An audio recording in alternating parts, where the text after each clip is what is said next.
Hey, what's going on, everybody? This is Mark from Solo Games, and today we're going to talk about the One Ring again. Yeah, so Lord of the Rings drops this coming Friday, pre-release, I guess technically. So for normal release, which doesn't exist anymore, look, guys, for everybody, the set is out this Friday. I know all these people are like, oh, normal release, dude. Everybody has access to all the products already. In fact, we now have a pre-release. If you haven't noticed, most people already are opening their boxes. How are they doing that if the pre-release hasn't even happened? And they're doing this publicly on YouTube. Where are the Pinkertons? I thought they're going to come out after people who open products early, right? Are they a pre-approved WotC people? So I'm guessing they don't have the One Ring seeded to them yet, right? That must be why. Anyways, pretty big news today on the whole One Ring incident, situation. I want to get home and talk to you guys about this because I think it's a big, deal. Basically, there's a store in Spain that's offering 2 million euros for the One Ring. So if you translate that to US dollars, that's like a little bit more than 2 million. It's like 2.1 million or something like that, right? So I firmly believe, and now I feel like I'm vindicated now, because I very early on I mentioned to like a lot of my patrons and subscribers, like, hey guys, like I think the One Ring's gonna be like what 4.5 million, and I wasn't even joking about that number. First of all, like a long time ago, when the first One Ring came out, I said it's 1 million because I was like, there's no way this thing is like, I don't know, 100K. It's such too low. And of course, as soon as I said 1 million, I started seeing bounties for like 100K, and that number held for a long time. Then, of course, recently, with more and more people kind of knowing about the One Ring, because remember, there's a bunch of us that are like, Magic the Gathering freaks or whatever, where we're just, we need that constant drip of Magic content. So we knew about the One Ring like months ago. And then the rest of the audience just doesn't care. Of course, you start seeing this stuff on YouTube now, and then everyone is jumping in now, right? Everybody's like, oh, we got to get the One Ring. Well, guess what? Now, because everyone's jumping in, the stores are seeing the hype, everyone's seeing the FOMO, and now, of course, everyone's going in. Like, as they push those collector booster box prices higher, what do you think is going to happen to the One Ring's price? Of course it's going to go higher, duh. So, recently we saw the 500K bounty jump up to 1 million pretty, recently last week. And of course, like yesterday, there's a new bounty for $2 million for the One Ring. Okay. So what does this say? Well, first things first, at this point, it's pretty obvious. Wizards of the Coast has realized the serialized cards work really well. They realized this from, of course, Brothers War, and they realized this when they did their test pilot of this in the Phyrexia secret layer. A lot of you guys didn't know, but the first serialized cards for Magic the Gathering ever was actually from the Phyrexian Praetor secret layer, right? And they printed the Visceraseer reverse foil. It's actually kind of cool. It's like a mirror Visceraseer. You can read it in the mirror, but it's serialized. All of those cards were serialized. That was the first hidden secret within the secret layers, right?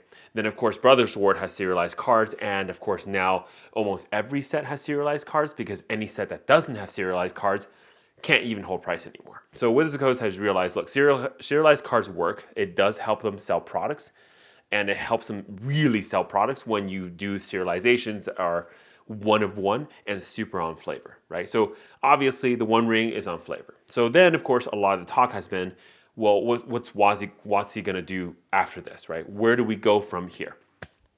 Well, the first thing we want to think about is, look, they really can't come down from this anymore.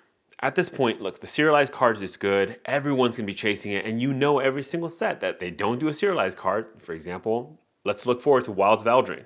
If there's no serialized cards in Wilds of Eldraine, that collector's booster, instantly $150, okay? It's going to tank because you think WotC is going to actually reduce print runs?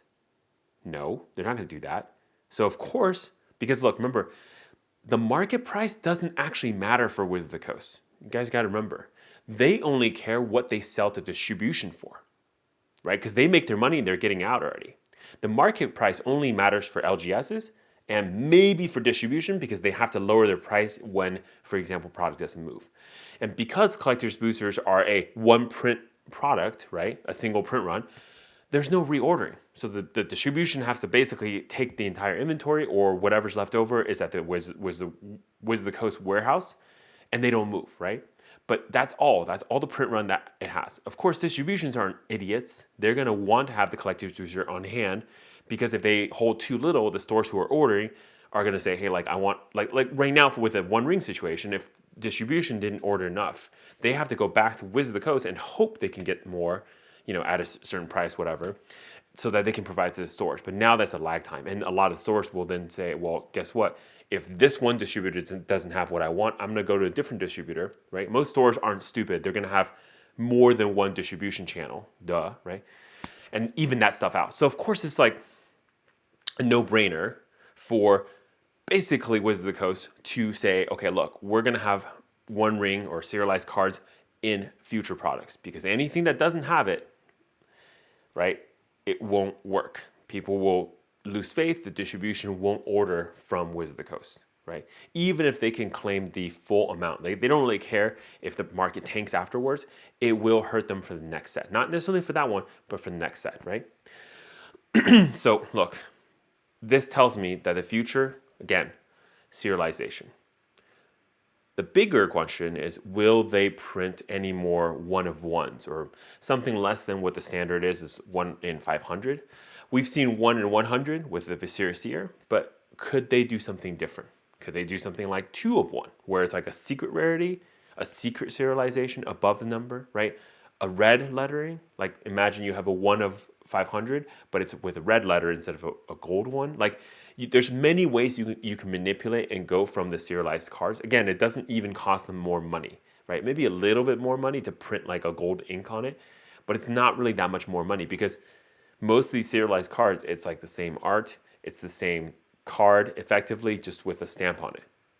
If you look at other card games that do serialization, a lot of times the serialized cards are like a very unique art, a very unique print, right? So it's different, as in it actually costs more to produce those cards than this one. Non-trivially costs more.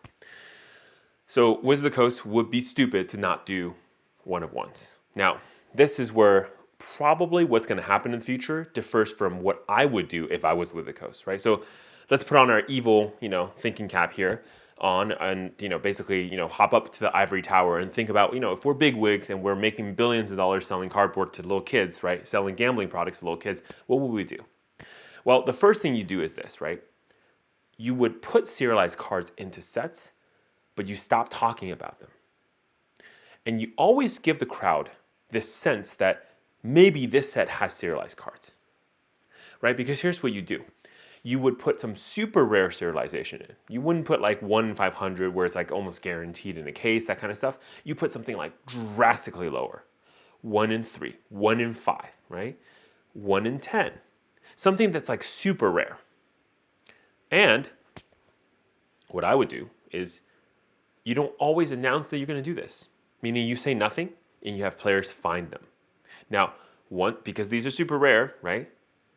They're not going to be found very commonly. So if there's a set that doesn't have any serializations, it won't even feel different because people will still continue opening boxes because maybe the next box has a serialization card that Wizard of the Coast didn't disclose, right?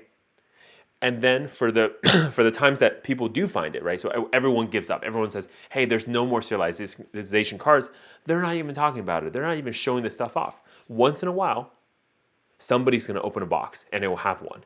And they'll be like, whoa, look, it's in there, right? And it will push people to continue buying products because they never know if the next pack, next set, next whatever has serialization. Start putting them in commander decks, right? The precons. Everybody gets a precon, but some precons have a serialized card inside them, okay? Put them in jumpstarts. Just throw these things anywhere. Put them in all the products equally. Don't put them just in collector's boosters, right? Imagine what this will do for the entire market if you start doing this, where just secret rares sometimes pop up in some random product and you just have to buy everything. This, look, if you want, again, guys, for those that just watched this part, I have my evil Wizard of the Coast hat on, okay? If I worked in that ivory tower, I'm making billions of dollars selling cardboard crack to little kids, this is what I would do, okay? But of course, this is not what they're going to do because they're stupid. They're idiots, right? They don't even understand the core of how to drive FOMO. They're going to announce it. They're going to make big speeches about it and say, oh, we're going to have serialized cards. But they're going to basically have to do it for every single set now. Because every single set or any set where they don't say this or don't say it's serialized or whatever, people are not going to buy it. People are going to realize there's no money in it, whatever, right? And you see this kind of, it works. Serialization really works. So they're going to have to say this for every single set going forward. The other problem is also now they're going to overdo this because essentially why people care about serialization is because it's kind of rare, right? The reason why Brothers War did really well, or the Viserys or whatever, these kind of cards, is because it's kind of rare, right? It wasn't so common to find these things. But if every single set has serialized cards, that's the only thing that people will care about. It's like what happened with foils.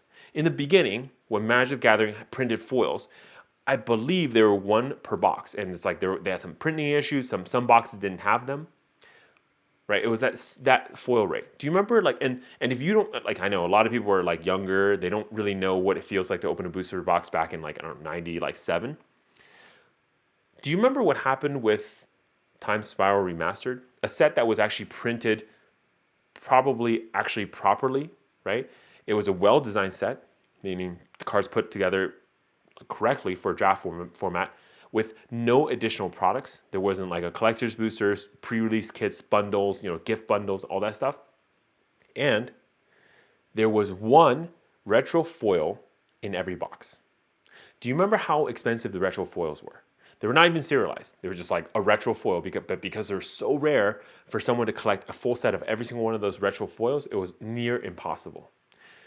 I remember you would have these cards that are worth let's say 10 cents in Commander, right? Be worth $180 because it was the retro foil version from Time Spiral Remastered. I think what I'm trying to say here is that's what it used to feel like to open a rare or foil. And Wizard of the Coast has lost an understanding of why that was better for the entire community.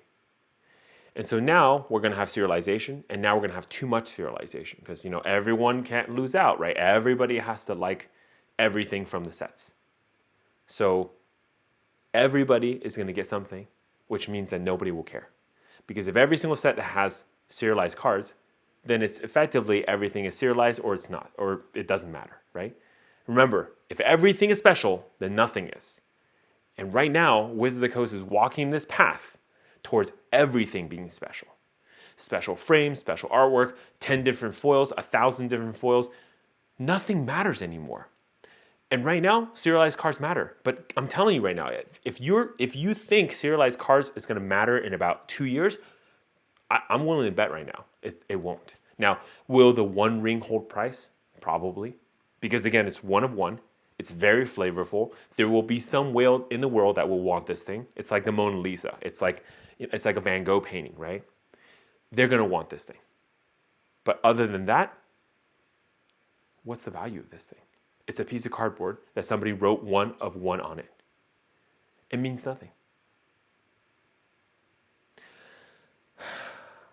So I guess what I'm trying to say is a lot of people right now, right? Economy is not doing well. I know a lot of my viewers are not in the best economic situation. My recommendation, do not chase this thing. Do not fall for the FOMO. Do not chase this thing. It is, however, a great chance to get some good Commander cards, because let's be honest, Lord of the Rings is just a Commander set. Forget all they're saying about Modern, whatever. None of that really matters. It's a Commander set. There will be some cool cards. I'm looking forward to building a Nazgul deck. Okay, it's pretty cool. But that's it. There will be some cards that are going to be very cheap, and you should probably pick them up, right? When the set drops, when everything gets released, when all the cards are coming to market because everyone's chasing the One Ring and basically selling everything else, that's going to drive all the prices low. Start looking at the cards you want, but don't purchase them yet. Just hold on.